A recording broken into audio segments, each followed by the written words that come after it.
இந்தியாவிலேயே உருவாக உள்ள நாட்டின் முதல் போர் விமான என்ஜின் பிரான்ஸ் நாட்டின் சாஃப்ரான் நிறுவனம் DRDO-உடன் இணைந்து உருவாக்க திட்டம்.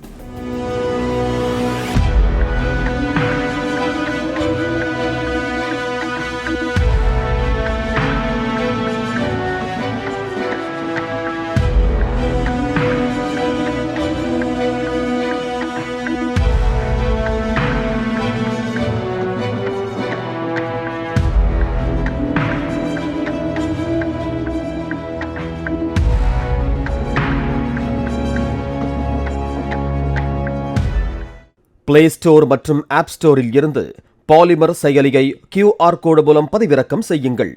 செய்திகளை உடனுக்குடன் பெறுங்கள்.